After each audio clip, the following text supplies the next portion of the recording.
how to make him want you, even when he's married to her. You've probably heard that if a man is already married, engaged, or tied to someone else, his only option is to back off, respect the situation, and hope that maybe, someday, things will change. But here's the truth that most people don't say out loud. Men don't always choose fairly or logically. They choose where they feel the strongest emotional pull, where something inside them awakens in a way that hasn't happened in years, maybe ever. This video is not about manipulation, playing games, or chasing someone who doesn't care. It's about understanding the deep psychology behind male desire and how, without forcing or begging, you can become the woman who leaves a mark deeper than the vows he made. It may seem impossible, but it is not, because a wedding ring does not erase attraction, and the man who feels truly seen, awake, and alive with you will find himself questioning everything he thought was solid. So let's get down to business.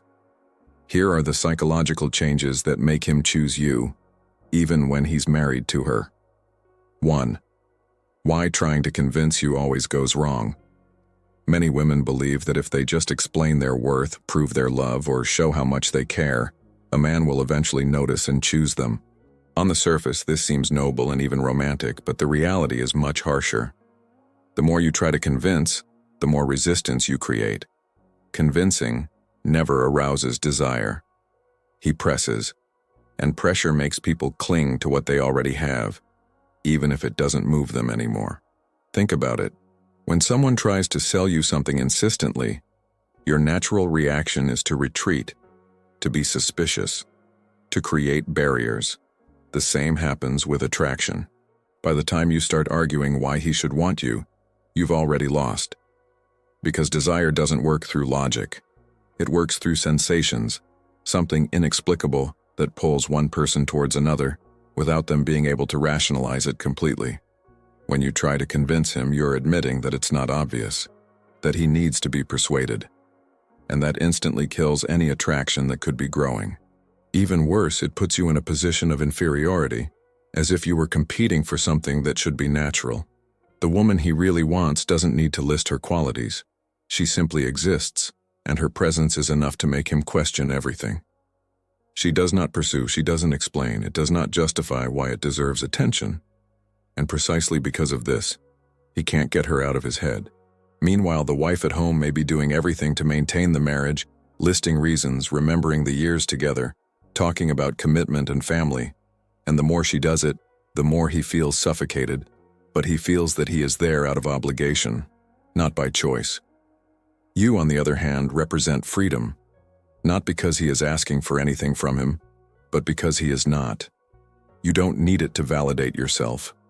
You have your own life, your own interests, your own energy, and that's magnetic in a way that no logical argument could ever be.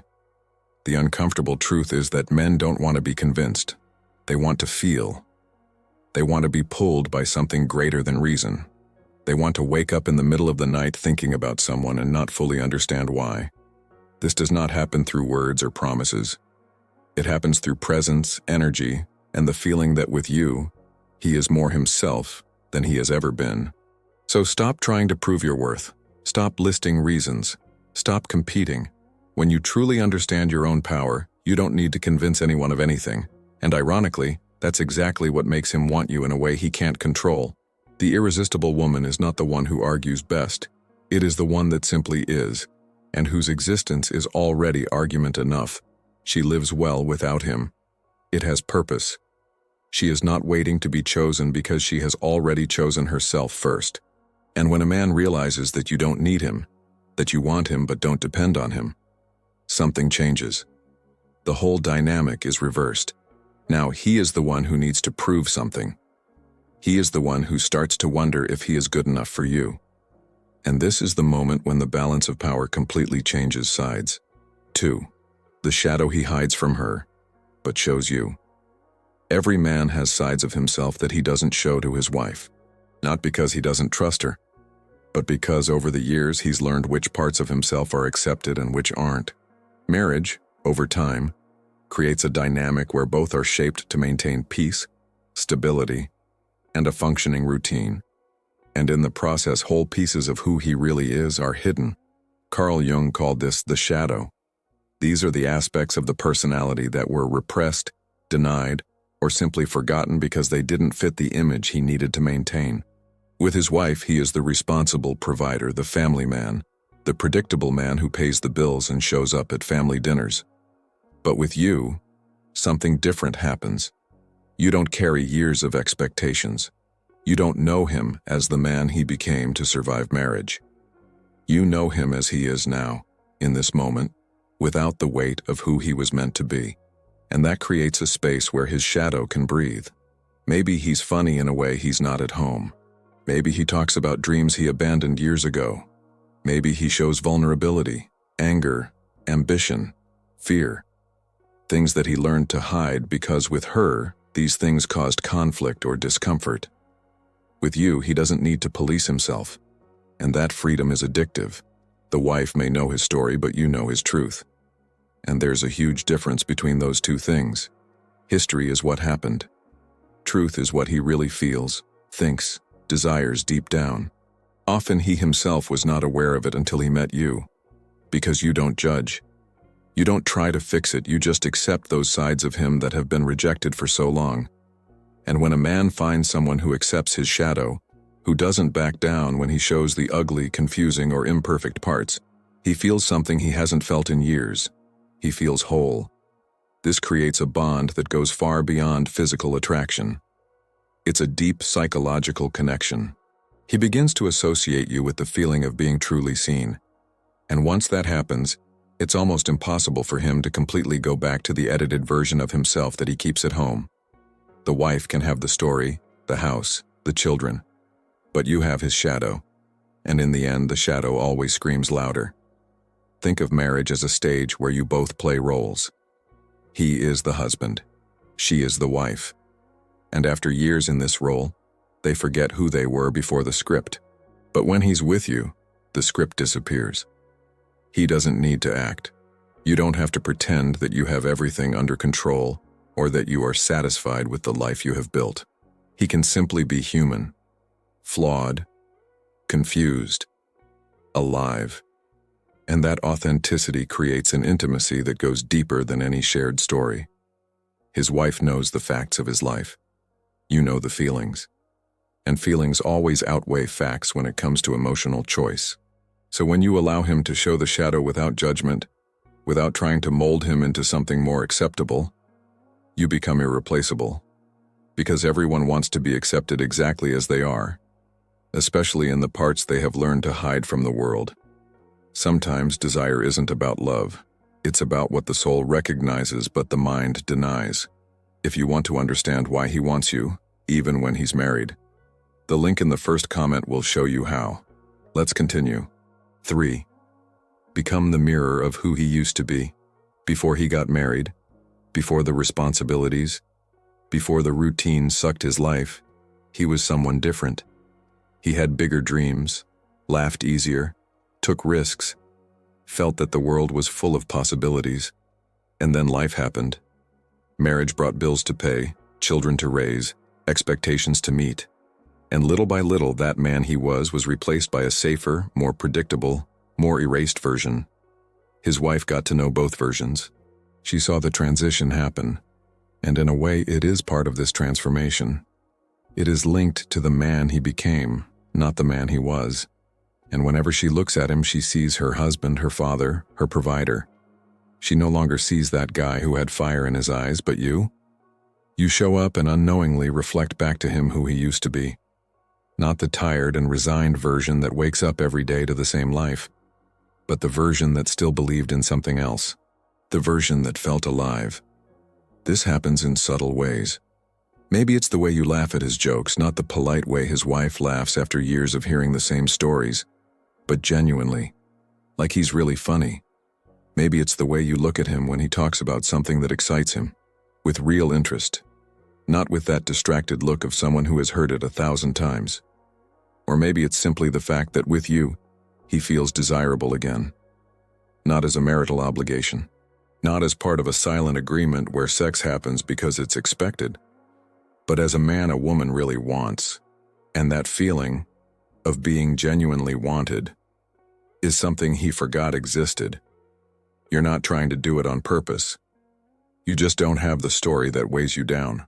You don't see it through the lens of 10, 15, 20 years of accumulated disappointments, of forgotten but unforgiven fights, of promises that have not been kept. You see him as he presents himself now. And in this fresh vision, he can recognize himself in a way that he can no longer at home. It's like looking in a mirror and seeing a version of yourself that you thought had died. And suddenly, you realize that you haven't died. I was just sleeping, waiting for someone to wake up that again. The wife may say that she loves him, but this love is full of reservations, memories, disappointments. It's a tired love, a love that carries weight. You, on the other hand, offer something lighter, purer. You admire it without all the baggage. And in that wonder, he finds a version of himself worth being. This isn't about you being better than her. It's about you representing a time in his life that he misses. A sense of being alive that he hasn't felt in years. And when a man finds it again, when he looks at you and sees reflected who he used to be, before he gave up on himself, it is almost impossible to resist. He starts wanting to spend more time with you, not only physically but emotionally. Because close to you, he feels like he's coming home. Not the house where he lives, but the home of who he really is on the inside. 4. The power to be his escape, not responsibility. The life of a married man is made up of responsibilities.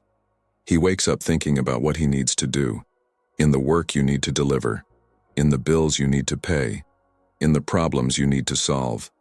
And when he returns home, he has more responsibilities waiting. The wife needs to talk about something. Children need attention.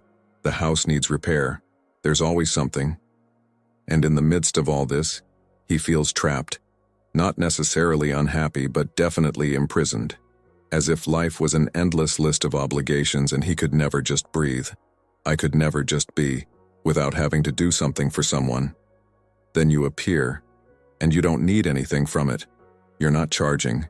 It is not demanding. You are not waiting for him to solve your problems or take on another responsibility.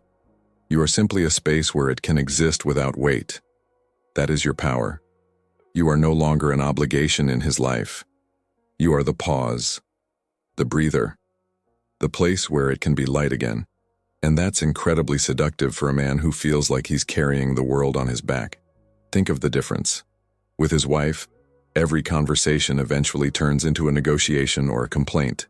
You have to talk about money, about the children, about what's not working, about what needs to change. Every interaction has a subtext of demand, even when it is unintentional. With you, there is no such thing. You laugh. You are light. You make him feel good about himself. You're not trying to change it or fix it. You just like him as he is. And after years of constantly being reminded of what he is not or what he should be, this is like water in the desert. The wife may say she loves him, but that love comes with expectations.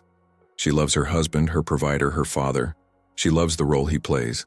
And if he failed in this role, that love would be questioned. You, on the other hand, have nothing invested. You don't need him to be anything other than what he already is. And paradoxically, this lack of expectation makes him want to be more for you. Because when someone doesn't demand anything from you, when someone simply enjoys your company without wanting to turn you into something else, you naturally want to give more. You want to impress.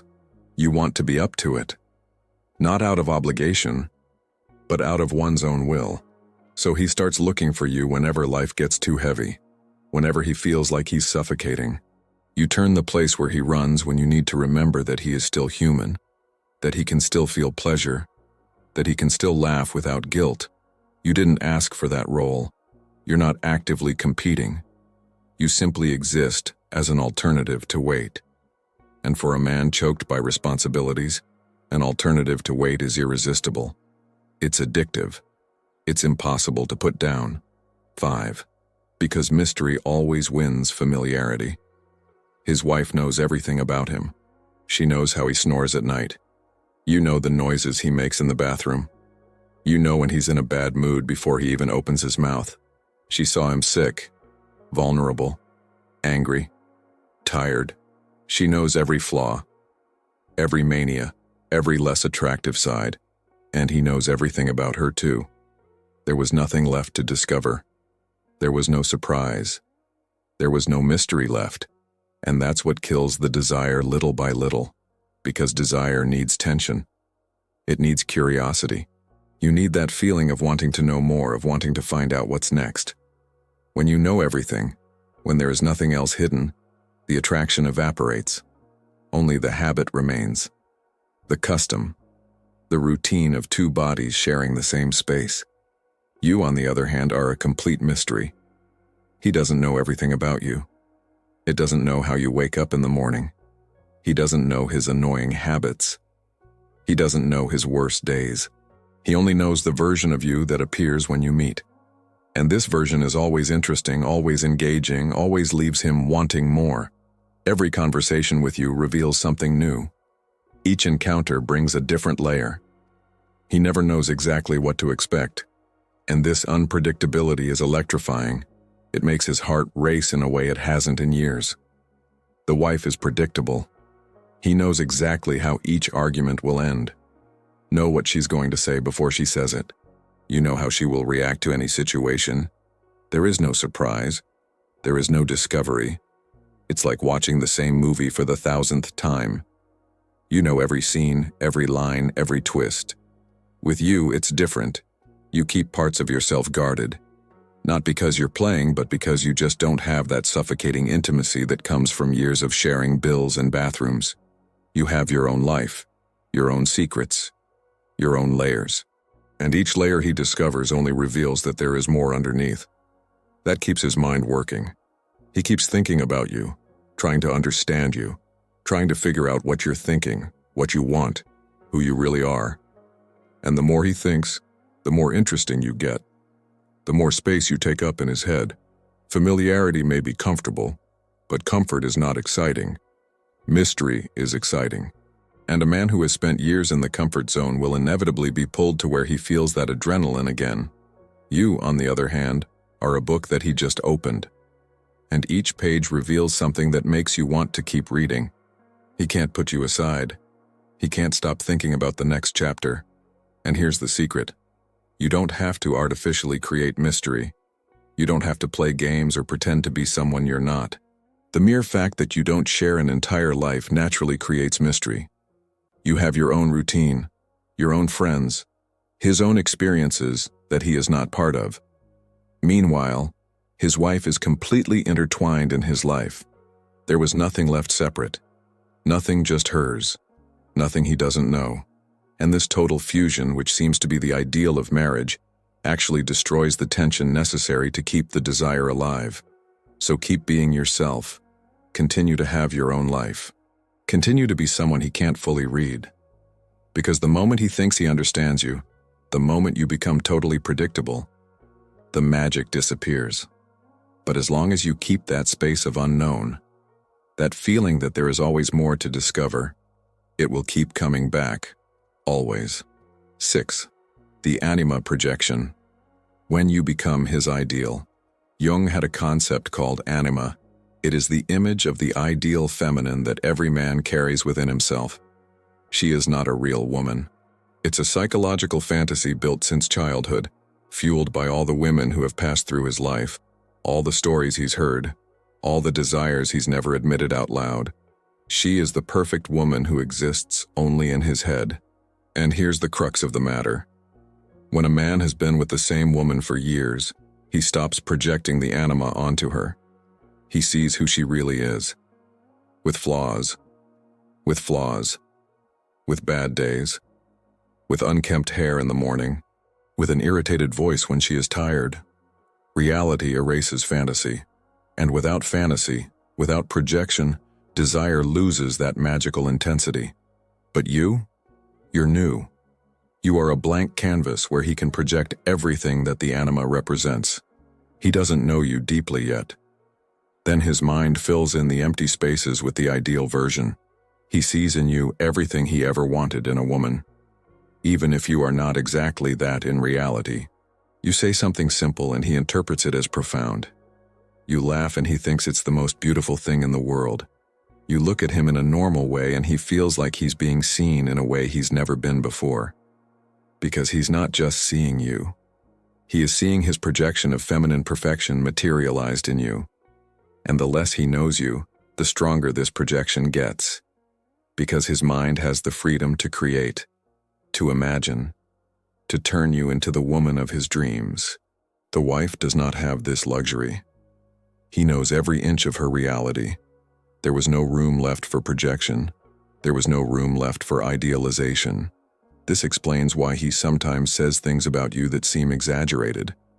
Because he sees you in a way that even you don't see yourself. It's not that he's lying.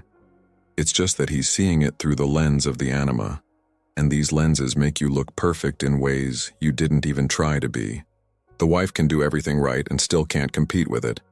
Because it is real. And reality never beats fantasy when it comes to desire. Reality has bad breath in the morning. He has PMS. He has overdue bills. There is stress from work. Fantasy has none of that. The fantasy is pure. It's perfect. It's exactly what he's always wanted. And you, without even trying, turned this fantasy into him. Not because you're better, but because you're in the right psychological position. You are the canvas where he can paint his deepest desires, and the more time passes, the more layers of ideation it adds. He begins to attribute to you qualities that you may not even have. It sees you as more interesting, more understanding, more compatible than you really are. And that's not your fault. It's simply how the male mind works when it encounters someone new who awakens that old psychological side. The wife can try to win it back. You can try to transform yourself, but it is impossible. Because she has already left the fantasy position, it is already a concrete reality. And once that happens, there's no going back. You can't project anima onto someone you see brushing their teeth every day. So enjoy this position while it lasts, because eventually, if you stayed with it long enough, the same thing would happen. Reality would replace fantasy, but for now, you have something that the wife will never have again. You are his ideal, and ideal always wins real when it comes to a man's heart. 7. How desire dies in routine, and you bring it back. Every long-term relationship faces the same silent enemy: routine. In the beginning, everything is new. Every kiss is special. Each meeting is eagerly awaited. Each night together feels unique. But over time, novelty becomes a habit. The special becomes common. And what once caused butterflies in the stomach now causes nothing but a yawn. His marriage turned into a predictable sequence of events. He wakes up at the same time. He sees the same person next to him in bed. Drink the same coffee. He has the same superficial conversations before leaving for work. Return home, dinner, watch something on television, and sleeps.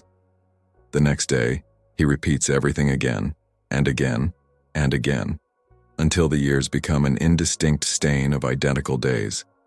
The wife is not guilty of this. Neither did he. It's simply what happens when two people share the same life for too long with no room to breathe. Desire needs distance to exist. It needs tension. It needs that feeling of wanting something that hasn't been completely conquered yet. And when you see the same person every day, when there is no more distance, when everything has been conquered and explored 1,000 times, the desire simply erases.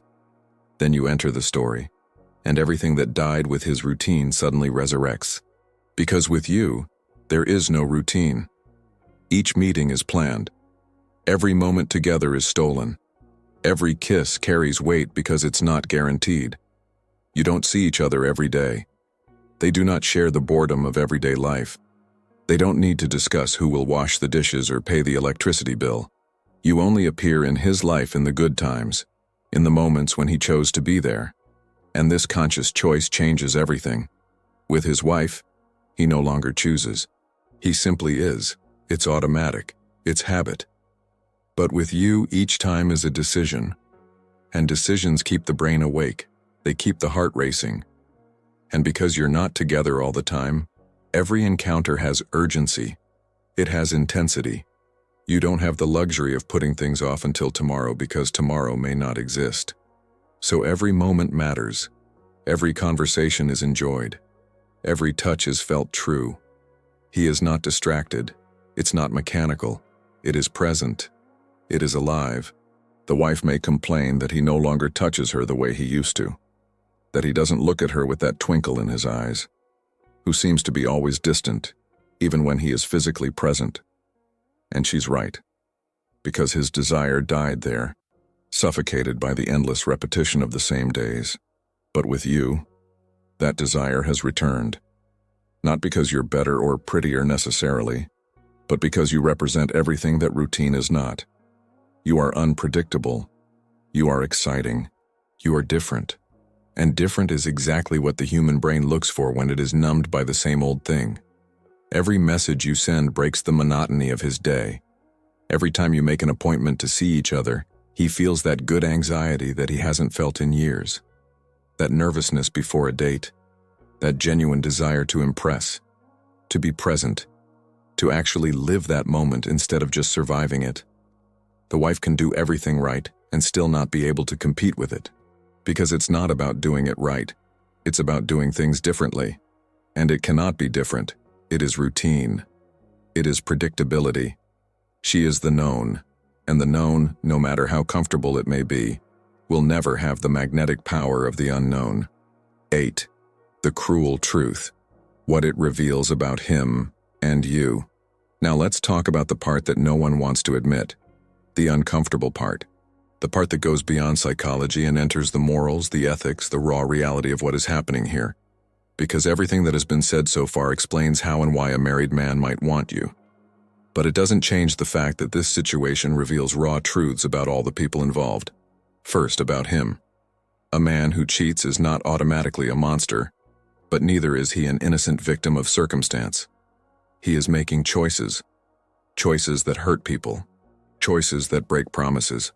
And as much as he justifies it by saying that the marriage was dead, that he doesn't feel anything anymore, that you brought something back to his life, at the end of the day he's lying. To his wife, for the children, if you have one, and probably for you too. Because if he really wanted to be with you for real, if you were really this transformative person who awakens everything in him, he would end the marriage first. But it doesn't end. He sits on the fence. He wants both worlds. It wants the security and stability of marriage and excitement and novelty with you. And as long as he manages to have both, he will continue to have both. That doesn't necessarily make him a bad man. It makes him human. Weak maybe. Confusing indeed, but human. And understanding this is important because you need to know who you're dealing with. Not with the romantic hero who will drop everything for you, but with someone who is caught between two realities and doesn't have the courage to choose either completely. Now about you. And here, it gets even more uncomfortable.